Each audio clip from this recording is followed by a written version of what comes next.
By sunrise in 1929, somewhere in Oklahoma, the herd walked back through the gate on its own. Every head calm, every hide clean. The pit bull Gravel came back too, shaking hard, staring at nothing down Prairie Lane. But the man who rode out with him before dawn was gone, and the caliche dust between sorghum fields showed no boot prints where both of them should have walked. The dog wouldn't cross back to his own yard, just stood at the edge of the lane trembling until the light changed, then slipped off toward the windmill tank and vanished again. By dusk, the township had posted a curfew. Nobody walks Prairie Lane after sunset anymore. Not then. Not now. The land out there is flat the way only high prairie can be flat. You can see weather coming from 20 miles off. The soil is red clay under a skin of caliche dust, white and fine as flour, and it holds a print for days if the wind stays down. In October of 1929, the wind did stay down. The air was cool and still, the kind of stillness that makes sound carry strange distances. Sorghum fields ran in narrow strips on either side of Prairie Lane, dry stalks rustling soft when the breeze did move, and between them the lane itself, a straight dirt track running from the township edge to the Schaefer windmill a mile and a half out. No trees, no gullies, no cover. Just open country, and that one straight line cutting through it. The man's name was Eldon Schaefer. He was 28 years old, born and raised on that same stretch of prairie. People said he was steady, quiet, the kind of man you could trust to work alone and get it done right. He ran a small herd of cattle on leased pasture and kept the windmill running for his mother and two younger sisters, who lived in a narrow clapboard house a quarter-mile off the lane. His father had died 3 years earlier, and Eldon had taken over the work without complaint. Every morning before light he walked out with his dog to check the cattle in the water trough.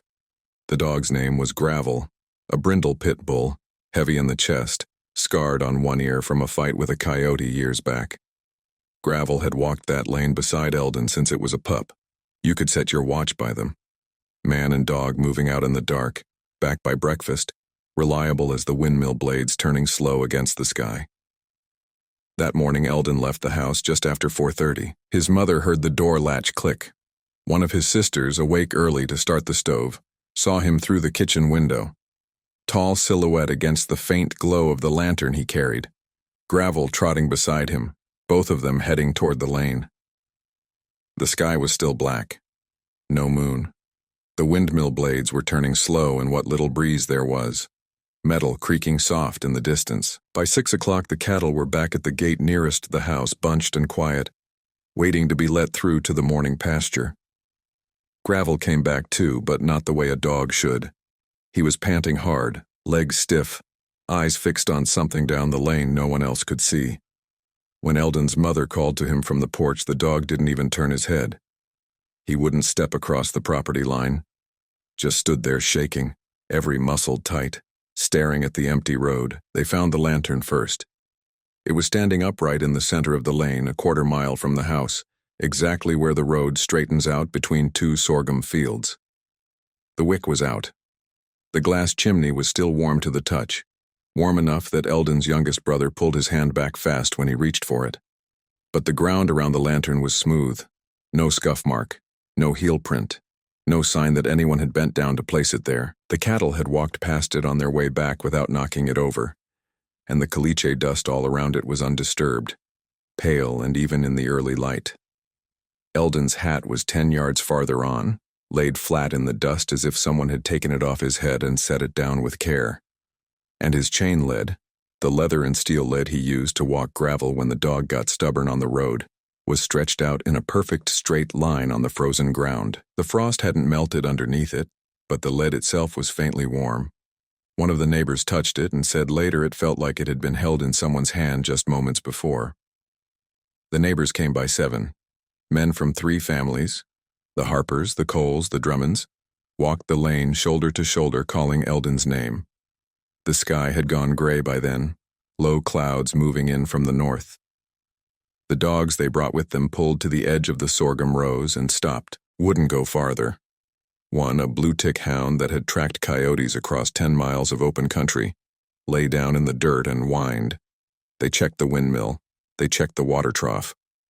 They walked the fence lines on both sides of the lane, looking for a gap, a place where a man might have slipped through or been dragged.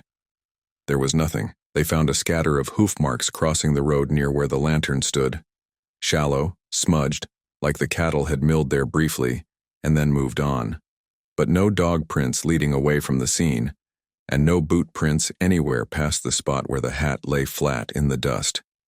It was as if Eldon had walked to that point, set down his lantern with a steady hand, removed his hat, laid out his dog lead in a straight line, and then stepped out of the world. By mid-morning, the search had widened. Someone noticed the water in the windmill trough rippling in slow, perfect circles, though there was no wind and nothing moving near it.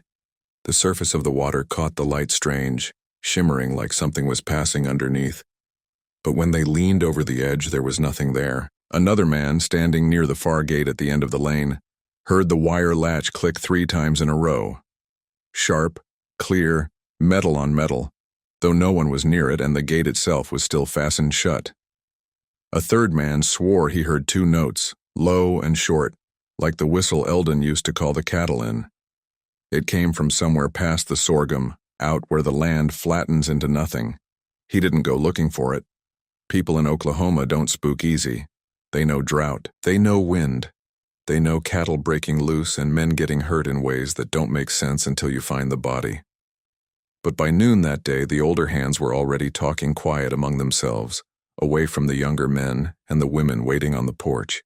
They were saying things like, "That lane's always been strange. And my grandfather used to say you don't walk it alone after dark. And there's a reason the old township line used to cut around it instead of through." By the time the light started to fail, they were telling the younger ones to stay in pairs, don't walk that lane alone, don't go past where the lantern was found, and if you hear your name called from the sorghum rows, don't answer.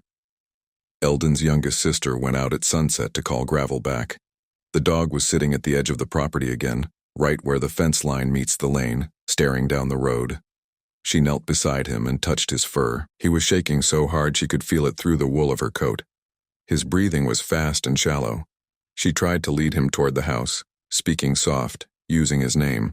But he pulled back, ears flat, every muscle locked tight. Then just as the light turned gold and low and the shadows started stretching long across the caliche dust, he twisted free and ran. Not toward the house, not toward the windmill, but off at an angle toward the open prairie where there was no trail, no fence line, nothing to follow. She called after him. He didn't look back. By the time her brothers reached the spot where she'd been kneeling, there was nothing there but dust and the last bit of daylight fading fast. They didn't see Gravel again for a week. When he came back, it was just before dawn on a Sunday, and he was standing in the same place he'd been that first morning, at the edge of the lane, shaking, staring at something no one else could see. This time he wouldn't move at all. Eldon's mother brought him water in a tin pan. He didn't drink. She brought a piece of cooked meat from the stove. He didn't eat. He just stood there, eyes fixed on the empty road, until the sun came up and touched the lane with pale orange light. And then, as if something had released him, he turned and walked off again toward the empty prairie, slow and steady, like he was following something only he could see. No one followed him this time. No one dared. The township met that afternoon in the grain store on the edge of town and posted the curfew. No one on Prairie Lane after dusk.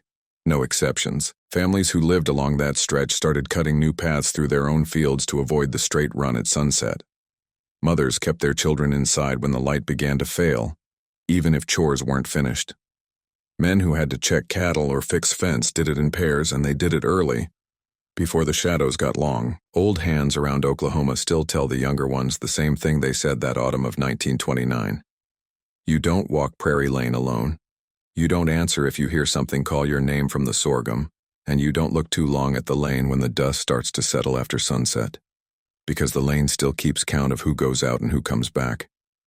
And the numbers don't match. They mapped the timeline, hour by hour. Eldon's mother said he left at 4:30, same as always. His sister saw him through the window with the lantern lit, Gravel beside him, both heading toward the lane.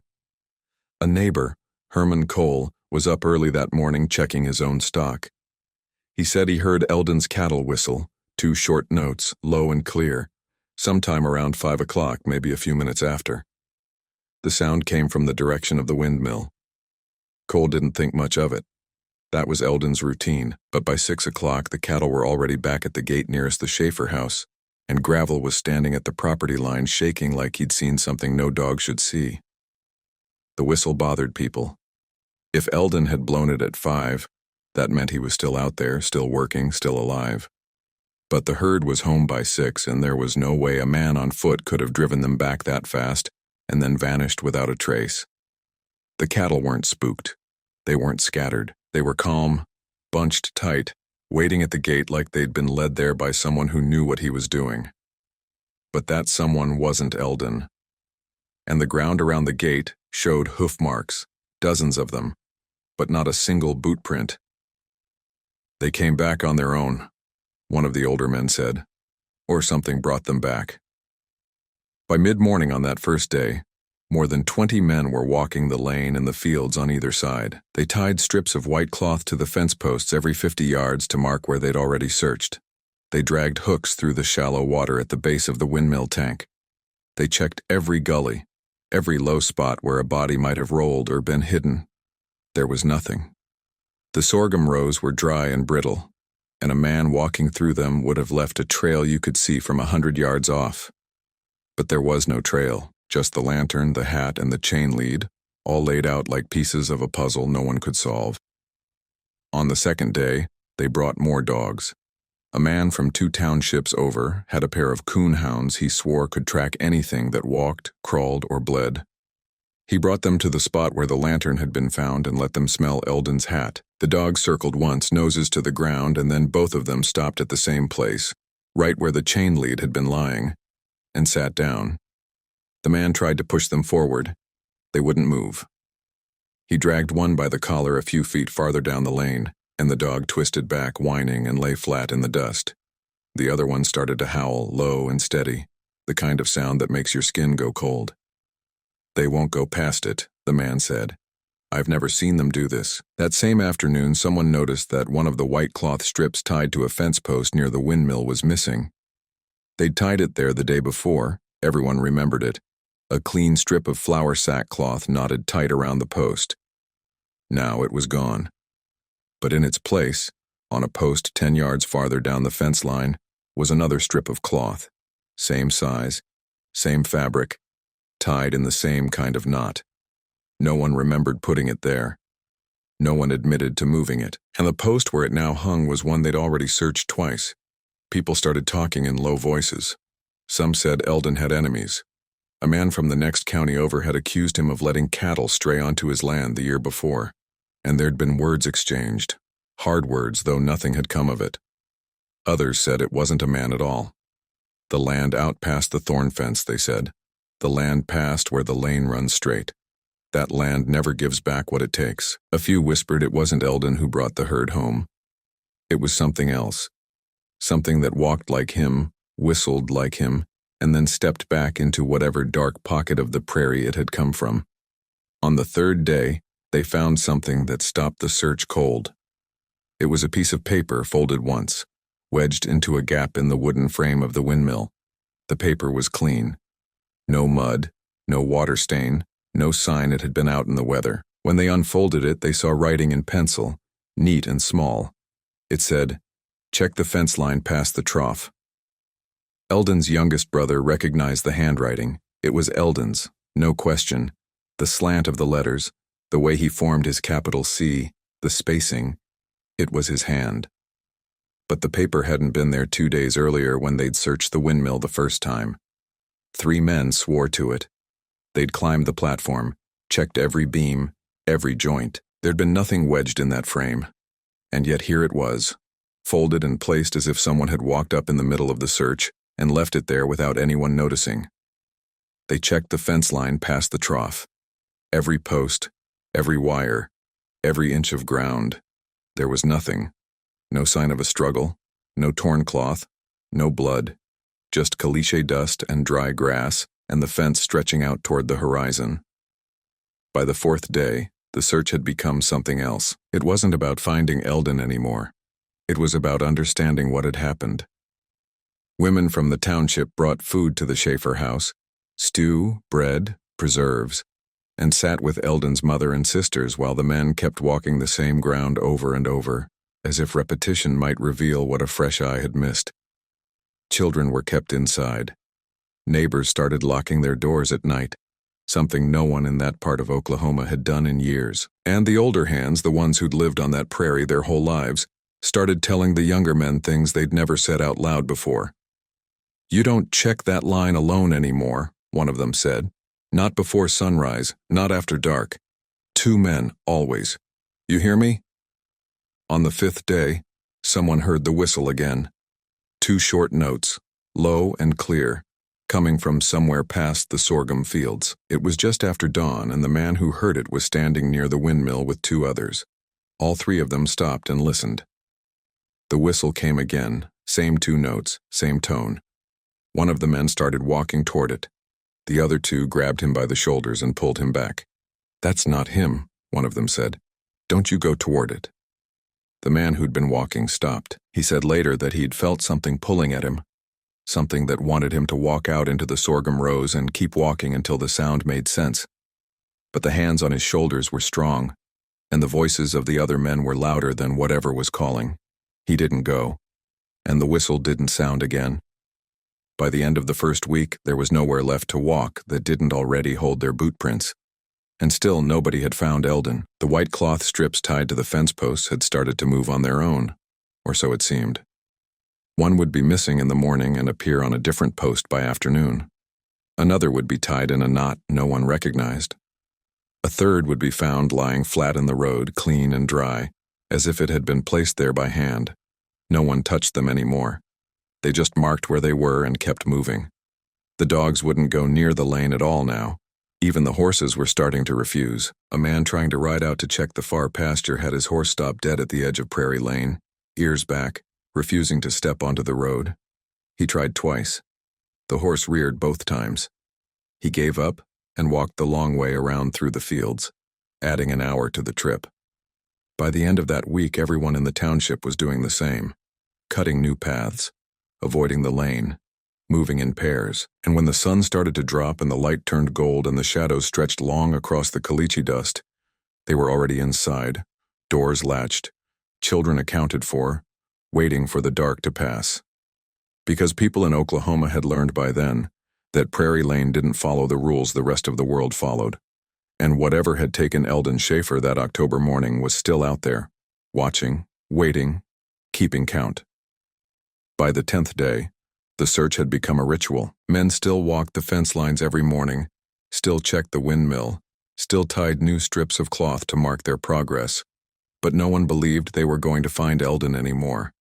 They were doing it because stopping felt worse than continuing, because his mother and sisters were still waiting, and because the alternative, accepting that a man could vanish from a straight mile of open ground without leaving a trace, was something no one wanted to say out loud. The grid search started on the 11th day. They marked the land in sections, each one a quarter-mile square, and walked them in lines so tight a man could reach out and touch the shoulder of the man beside him. They moved slow, eyes on the ground, checking every dip in the earth, every clump of dry grass, every shadow that didn't belong. By the end of the first day, they'd covered half the land between Prairie Lane and the township edge. By the end of the second day, they'd covered it all, and they'd found nothing. Not a scrap of cloth, not a drop of blood, not a single sign that Eldon Schaefer had ever walked that ground. On the 13th day, something changed. One of the men checking the windmill, a quiet man named Pruitt who worked at the grain store in town, found a second chain lead lying in the dirt near the base of the tower. It was identical to the one they'd found the first morning. Same leather, same steel clips, same wear pattern along the length where a dog's weight had pulled against it over time. Pruitt called the others over. They stood around it without speaking. Eldon had only owned one chain lead. Everyone knew that. His mother confirmed it later. One lead, kept hanging on a nail by the back door, and Eldon had taken it with him that morning. They'd found it laid out straight on the frozen ground the first day, and it had been sitting in a box in the Schaefer house ever since, wrapped in cloth, untouched. But here was another one. Same length. Same buckle. lying in the dirt as if it had been dropped there moments before. "Someone's playing a trick," one of the younger men said. The older men didn't answer.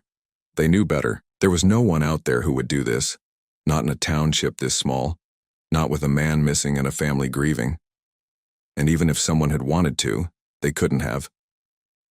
The lead in the box at the Schaefer house had a nick in the leather near the buckle, a small cut Eldon had made years ago to mark which end went to the collar. The lead lying in the dirt had the same nick, same place, same depth. Pruitt picked it up with 2 fingers and held it out. The leather was still faintly warm. No one touched it after that. They left it where it lay and backed away, and when they returned the next morning with Eldon's brother to take a photograph, the lead was gone. Just gone. The dirt where it had been lying was smooth, undisturbed, as if nothing had ever been there at all. By the 3rd week, the whispers had become conversations. People were saying things openly now that they wouldn't have said 2 weeks earlier. They said the land past the thorn fence had always been strange. They said cattle wouldn't graze there even in drought years. They said the old township line used to cut around that section instead of through it, and there was a reason for that. A reason the surveyors a generation ago had known and respected. A few of the oldest men remembered stories their grandfathers had told. Stories about a drover who'd gone missing out there in the 1870s, and a child who'd wandered off during a church picnic in 1891 and was never found, and a line worker for the railroad who'd walked out to check a survey stake one morning and hadn't come back. The details were thin, half forgotten, but the shape of the stories was the same. Someone walks out. Someone doesn't come back. The ground keeps no sign of where they went. "It's the land," one of the old-timers said. "Always has been. You don't take what it offers, and you don't go looking for what it takes." Theories rose and fell like dust in the wind. Some still believed Eldon had enemies, that someone had come for him in the dark and done harm, and hidden the body so well no search party would ever find it. Others thought he'd run off, though no one could say why a steady man with a family who depended on him would do such a thing, or how he'd managed it without leaving a single footprint. A few said it was an accident, that he'd fallen into some hidden crack in the earth, some sinkhole or dry well no one knew existed, and the ground had closed over him. But the land out there was flat, solid, red clay and caliche dust. There were no sinkholes, no wells, no cracks deep enough to swallow a man. And then there were the ones who said nothing at all, the ones who'd lived on that prairie their whole lives, who knew the way the wind sounded at night and the way the light moved across the sorghum fields at dusk, and who understood that some things don't have explanations you can write down or speak in daylight. They were the ones who started changing their habits first, checking their stock in pairs, avoiding Prairie Lane after sunset, telling their children not to play near the windmill, not to walk the fence line alone, not to answer if they heard someone calling their name from the fields. On the 21st day, Eldon's youngest brother found something in the ledger his family kept for farm expenses. It was a notation in Eldon's handwriting, dated 3 days after he'd disappeared. The entry read, "Windmill repair, check main bearing." The ink was the same blue-black Eldon always used. The slant of the letters was his, but the date was impossible. Eldon had been gone for 3 days when that entry was written. His brother showed it to their mother. She went pale.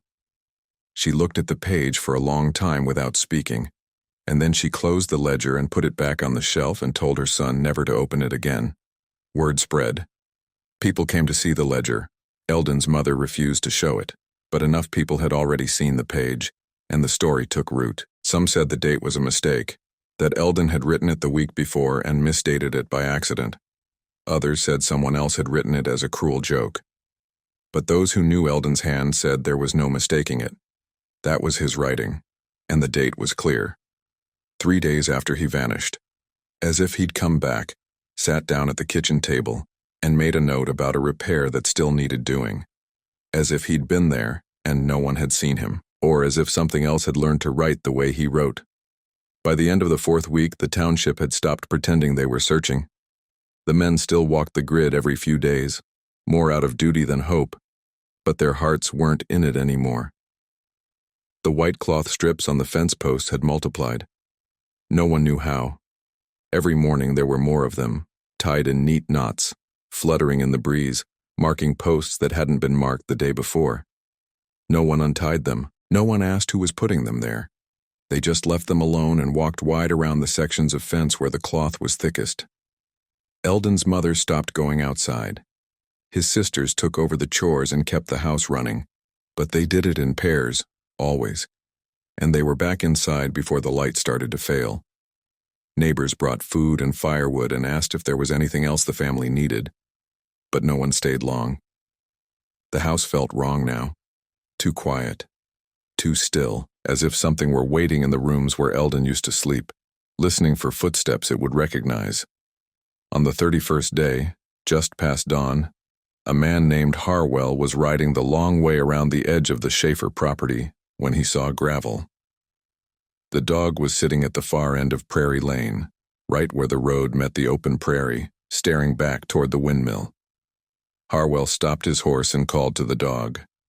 Gravel didn't turn. Harwell dismounted and walked closer. The dog was shaking, same as he'd been that first morning, every muscle tight, eyes fixed on something down the lane. Harwell knelt beside him and touched his head. The dog's fur was damp, cold, like he'd been out in heavy dew.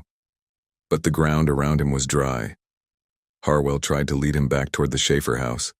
Gravel pulled away, hard, and turned to face the open prairie. And then, as Harwell watched, the dog walked out into the grass. Slow, steady, like he was following a trail only he could see, and disappeared into the low morning fog that clung to the ground. Harwell called after him. The dog didn't stop. Within 30 yards, he was gone. Harwell stood there for a long time listening, but he heard nothing. No bark, no rustle of grass, just the wind moving soft across the prairie and the distant creak of the windmill blades turning slow against the sky. After that week, nobody in Oklahoma took Prairie Lane alone before dawn. Not then. Not now. The rule became part of the land, the way fences and property lines are part of the land. 2 men, never one, no exceptions. And if you heard a whistle, 2 short notes, low and clear, coming from the sorghum fields or the open prairie past the windmill, you didn't go looking. You turned the other way, you walked back, and you didn't talk about it when you got home. The weeks became months, the months became years. Eldon Schaefer's name stayed on the township register as missing, not dead, because no body was ever found and no witness ever came forward to say what had happened that October morning in 1929. His mother lived in the clapboard house for another 8 years waiting, though she never said out loud what she was waiting for. She kept his room the way he'd left it, boots by the door, coat on the hook, hat on the shelf. Every evening she set a plate at the table for him, and every morning she took it away untouched. His sisters married and moved to other townships, and the house was eventually sold to a family from Kansas who didn't know the story and didn't ask. They lasted 2 seasons. The wife said she heard footsteps on the porch at night, always just before dawn, always 2 sets. One heavy, one light, like a man and a dog. After that, the house sat empty for a decade. The herd was sold off piece by piece. The windmill kept turning for a while, and then it didn't, and eventually the county took down the tower in 1952 because it had become a landmark people avoided rather than used. Workers dismantling the structure found marks scratched into the wooden platform at the top. Tally marks, dozens of them, carved deep into the wood. No one knew who'd made them or what they were counting. The foreman ordered the wood burned. The windmill site was left bare, just a circle of packed earth and a concrete footer that no grass would grow near. Even now, 70 years later, that circle stays bare. Farmers say the soil there won't hold seed. The sorghum fields were replanted, then left fallow, then sold to a man who ran sheep on them for a few years before moving on. The sheep wouldn't graze near the lane. They'd bunch up at the far end of the pasture and bleat until someone moved them. Prairie Lane stayed where it was, a straight dirt track running through flat country, but fewer people used it. By 1935, most of the local families had cut new roads through their own land to avoid it, adding miles to their daily routes rather than walk that straight stretch. By 1940, the lane was little more than a pair of ruts in the caliche dust, and the grass had started growing back in the center where wagon wheels and boot soles used to keep it down. But the rules stayed. 2 men, never one. No one on the lane after sunset. Don't answer if you hear the whistle. Don't go looking if you see a light where no light should be.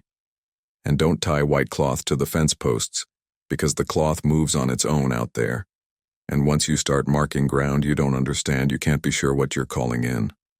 The second chain lead never turned up again. The one Eldon's family had kept in the box, the original with the nick in the leather, disappeared sometime in the winter of 1930. Eldon's youngest sister said she'd checked the box one evening and it was there, wrapped in cloth the way they'd left it.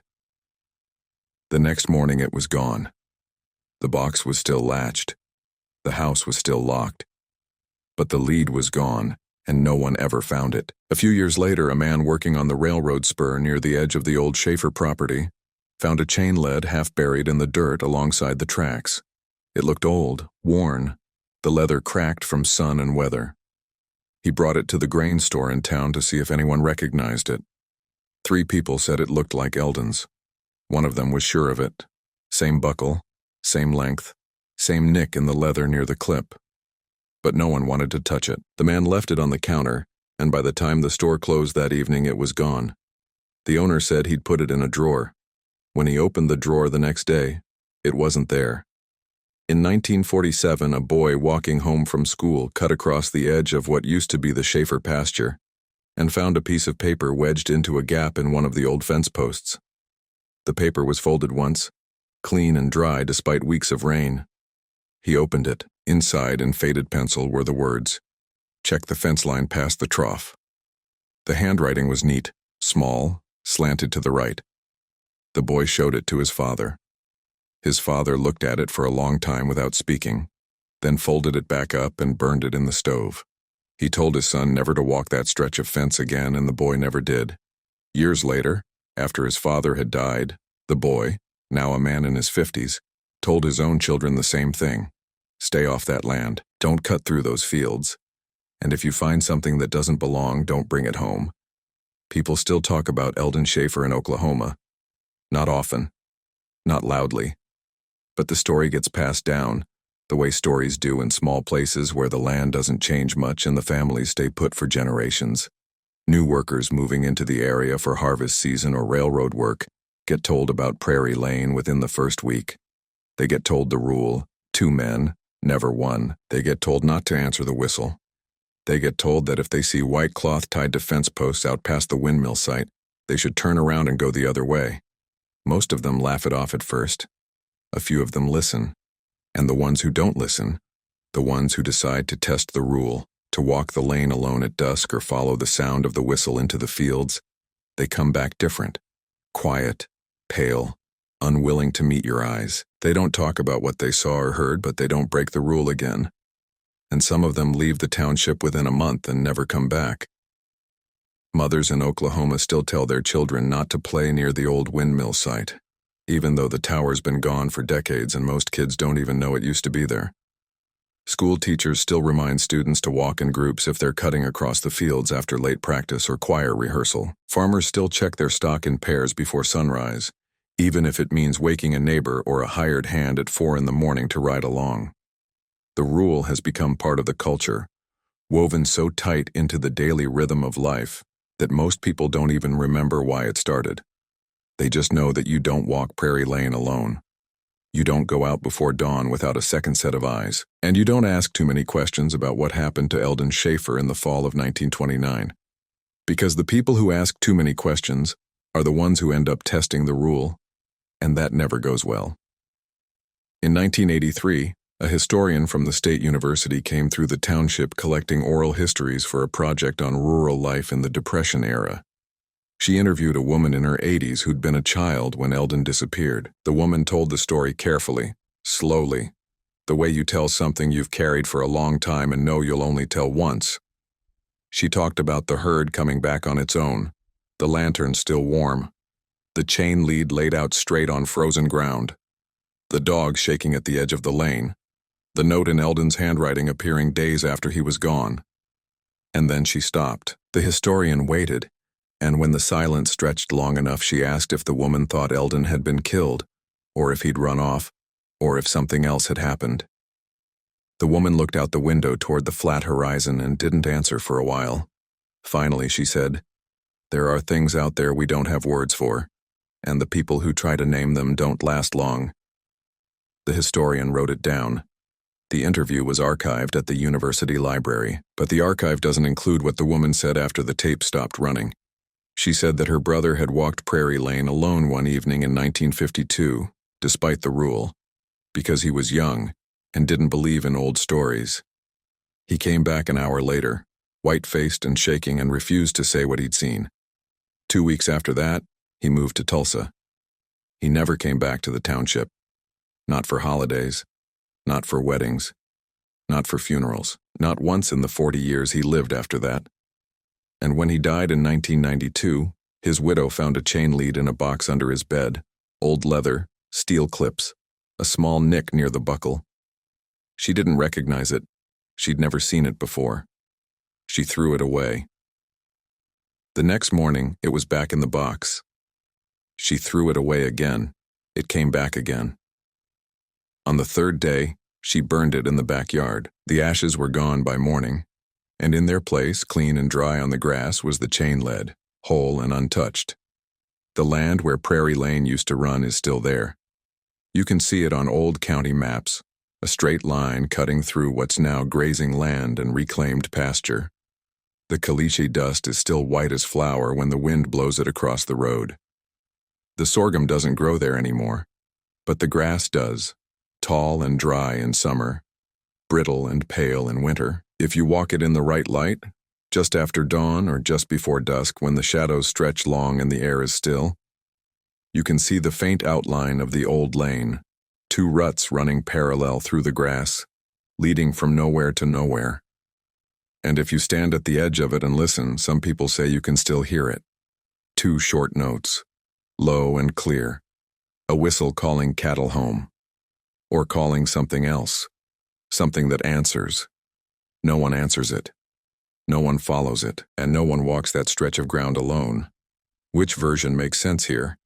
That Eldon Schaefer was killed by someone who hid the body so well it was never found, that he had an accident in land so flat you can see for miles in every direction, or that something out there on Prairie Lane took him and left behind pieces of his life in places and times that shouldn't exist, warm and waiting, as if he'd just set them down. People in Oklahoma know which version feels true, but they don't say it out loud. They just follow the rule. 2 men never won. And they teach their children to do the same. Subscribe so you don't miss the next story.